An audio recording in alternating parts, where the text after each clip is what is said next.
The Dempster Highway is the only public highway in North America that crosses the Arctic Circle.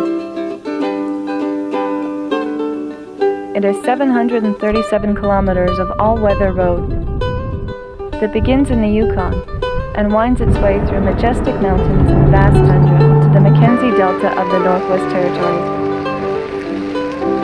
Canada's Arctic, the land of the midnight sun, welcomes you at the end of the road. The Dempster Highway is your access to the Arctic.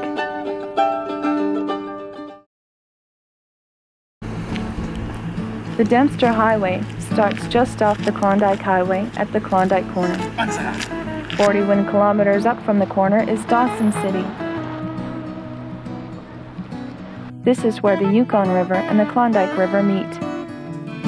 Following the North Klondike River is where the Dempster Highway starts its long journey to Inuvik.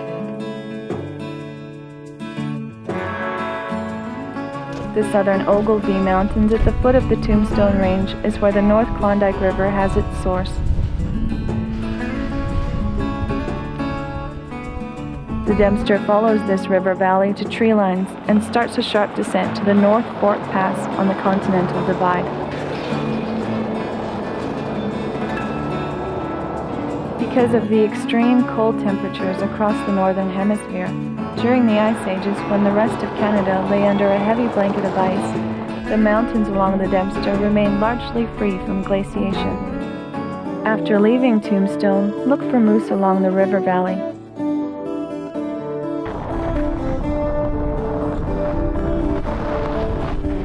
At this point, we're still over 600 kilometers from the end of the Dempster. As you are driving, keep a lookout overhead for airplanes. You'll notice that the highway widens at certain points, making it an emergency airstrip in some sections. As you make your stops along the highway, listen to the silence. The only sounds you'll hear are the relaxing sounds of the creeks, rivers, and wildlife. William Ogilvie was a prominent Canadian land surveyor who worked in the Yukon in the 1800s. This river is named after him. As you're in getting your certificate signed, stop and take a look at the many old photographs that line the walls. Throughout the hotel, you'll notice photos that relate to the story of the Mad Trapper of Rat River. Here's one of the many versions of the Mad Trapper story. The Royal Canadian Mounted Police traveled to Albert Johnson's cabin with a search warrant. As they lay in wait outside the cabin, Johnson shot one of the RCMP. A posse was formed with over 40 dogs, 25 men, and one aircraft piloted by Watt May. For 48 days and over 150 miles, the posse were unable to capture Johnson until they cornered him and shot him on the Eagle River. Albert Johnson, the Mad Trapper of Rat River, is buried in a clavic. Our next stop on the Dempster Highway is a small town of Fort McPherson. And the head and the intestines is for the dog? Yeah, the head got lots. You will have to cross two ferries to get to Inuvik. The first is on the Peel River and the second is on the Mackenzie River. Both ferries are free of charge. During breakup in the spring and freeze-up in the fall, the ferries are closed. So there are approximately 2 months a year that there is no road access to Fort McPherson, Sigachig, and Inuvik. Supplies and produce can get quite expensive as they have to be flown in during these times.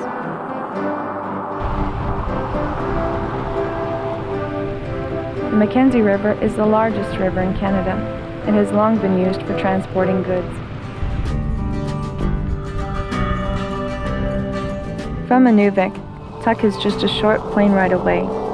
It's a community that is located at the south edge of the Beaufort Sea. This hamlet of over 1,000 people, most of which are Inuvialuit. Tuk is well known for the pingos that surround the countryside. These ice core hills may be as high as 150 feet and are permanent features of this beautiful landscape. The Inuvialuit still live off the land and sea by fishing, hunting, and whaling. So this is a traditional sod house? Even with all things modern, the tradition of their ancestors are still maintained and passed down. Tuck has seen many changes from the first Dew Line station to the major oil boom of the 70s. Seriously, I don't even know. Many elders who were influential in establishing the present community have now passed on. They will always be remembered because of the strong traditions related to the respect of our elders.